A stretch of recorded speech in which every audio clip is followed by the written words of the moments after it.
नमस्कार साथियों, कैसे हैं आप सब। उम्मीद है आप सब बहुत अच्छे होंगे और आपका पेपर भी जो है वो बहुत अच्छा गया होगा। और बात करने वाले हैं कि पेपर आपका कैसा पूछा गया था, किस टाइप के क्वेश्चंस थे उसके बारे में बात करेंगे।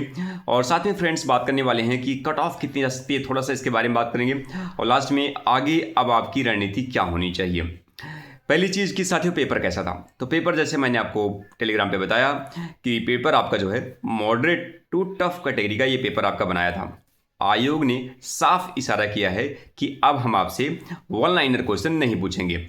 अब आपका आंसर भले वन लाइनर होगा, लेकिन उसको हम मल्टीपल ऑप्शन में सेट करके आपको कंफ्यूज करेंगे। आयोग का एक साफ इशारा है कि वन लाइनर क्वेश्चन नहीं आने वाले हैं। और 2024 पीसीएस प्रीलिम्स पेपर में भी साइंस को छोड़ दिया जाए तो सभी मल्टीपल ऑप्शन 2024 में भी थे। और वही चीज़ें यहाँ पर भी आपके सारे के सारे क्वेश्चन जो है वो आपके मल्टीपल ऑप्शन में सेट कर दिए गए, भले ही उसके आंसर जो है आपका एक ही रहा होगा और आपने देखा भी होगा इसको।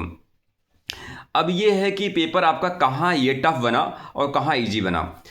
तो साथियों पहले बात करते हैं कि ये पेपर इजी कहाँ हुआ।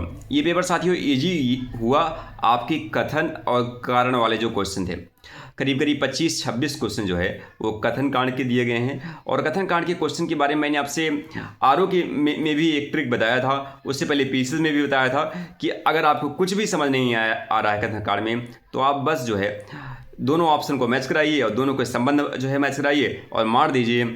और अगर जिसने इस ट्रिक को भी फॉलो कर लिया होगा तो उसके 25 में से कम 20 क्वेश्चन जो सही हो गए होंगे। इतने आसान कथन कांड के क्वेश्चन इस पेपर में दिए गए हैं कि जनरली वो क्वेश्चन यही जो है इस पेपर के स्तर को थोड़ा गिरा रहा था, क्योंकि कथन कांड के क्वेश्चन वो बहुत ईजी थे। 25 में से मेरे हिसाब से जनरली लोग का 20 क्वेश्चन तक जो है कांड के सही हो गए होंगे।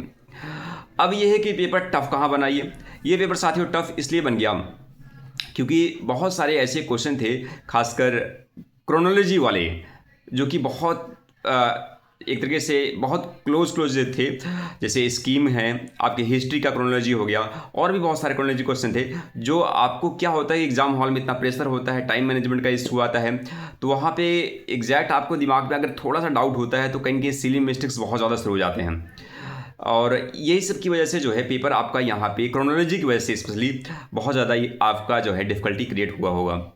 और कुछ क्वेश्चन ऐसे थे, खासकर कूट वाले क्वेश्चन होते हैं। कूट वाले क्वेश्चन में आप डाउट में आ सकते हैं, जैसे अटल सुरंग आप वहाँ पे पता है कि भारत की ये विश्व की है कि नहीं, या कुछ है इस टाइप के क्वेश्चन जो है जो थोड़ा डाउटफुल आपके दिमाग में वहाँ पे क्लिक कर रहा होगा। तो साथियों ओवरऑल जो पेपर जो है लेंदी बन गया। लेंदी बनने की वजह से ये पेपर टफ हो गया, वरना ये पेपर जो है आपका मॉडरेट है, बहुत टफ नहीं है।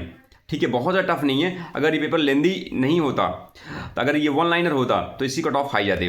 बट ये है कि मेरे हिसाब से इसकी कट ऑफ थोड़ी सी लो रहेगी पेपर लेंदी होने की वजह से, क्योंकि ओवरऑल पेपर को पढ़ना उसी एग्ज़ाम हॉल में बैठ कर, जो एग्ज़ाम में पेपर जो दे रहा है वहाँ पे सिली मिस्टेक्स हो सकता है, क्योंकि उस प्रेशर में आपको पढ़ना है, आपको 30 सेकंड के अंदर डिसीजन लेना है।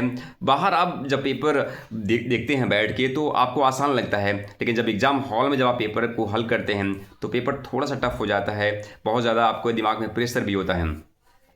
तो साथियों अगर पिछले 5 सालों का पीसीएस का कट ऑफ देखें ओवरऑल, तो पिछले 5 सालों में चाहे 2020 हो, 21 हो, 22 हो, 23 हो, 24 हो, तो पिछले 5 सालों में खासकर 2023 को अगर छोड़ दिया जाए, क्योंकि 2023 में सीटें आपकी बहुत कम थी, तो 2023 उसमें 200 से भी कम सीटें थी, तो 2023 को छोड़ दिया जाए, एक दफ़ा 2023 छोड़ दिया जाए, तो बाकी आपकी कट ऑफ जो है अराउंड 88 से कम ही गई है। अराउंड 88 क्वेश्चन से कम ही गई है। 88, 84, 85, 86, 83 ऐसी ही कट ऑफ आपका जो है पिछले 5 सालों से गया है, एक दफ़ा छोड़ के। और इसी वजह से साथियों आप खुद अंदाज़ा लगा लीजिए कि आपकी कट ऑफ जो है वो कहाँ जाएगी, और साथ में आपका पेपर कैसा गया है आप जो है मुझे कमेंट करिएगा। उसके बाद एक फाइनल जो है कट ऑफ की लिस्ट जो है वो मेरे हिसाब से 2 दिन बाद जो है एक मेरी तरफ से ज़रूर आएगा। और पीसीएस में जहाँ तक हम लोग जो कट ऑफ बताते हैं पीसीएस में स्पेशली, वो ज़्यादातर सही होती भी है। आरओ में इसलिए नहीं हो पाता क्योंकि आरओ का बड़ा डिफरेंट लेवल का पेपर होता है। आरओ का पेपर देखिए और पीसीएस पेपर देखिए, बहुत अंतर आपको जो है नज़र आ जाएगा। तो आरओ का खासकर उसमें हिंदी होता है, तो इसी वजह से एग्जैक्ट जो है कट ऑफ का अनुमान लगाना आरओ में डिफिकल्ट होता है, लेकिन पीसीएस में अंदाज़ा जो है लगभग जो है सटीक और सही जो है निकलता है। तो साथियों आप लोग कमेंट करिएगा पेपर आपका कैसा गया, साथ में कितने क्वेश्चन आपके लगभग सही हो रहे हैं, उसके हिसाब से करीब जो है 2 दिन बाद एक फाइनल कट ऑफ की जो है जैसा भी होगा उसको आप सभी के साथ शेयर किया जाएगा। लेकिन एक चीज़ साफ है कि आपका कट ऑफ जो है पिछले 5 सालों में जो गया है वो 88 से कम ही रहा है, और इसके बाद इसकी क्या फाइनल कट ऑफ होगी वो मैं आपको जो है 2 दिन बाद जो है क्लियर आपको बता दूंगा, और अंदाज़ा लगभग सही बनेगा और वही जाएगा। And thank you so much friends.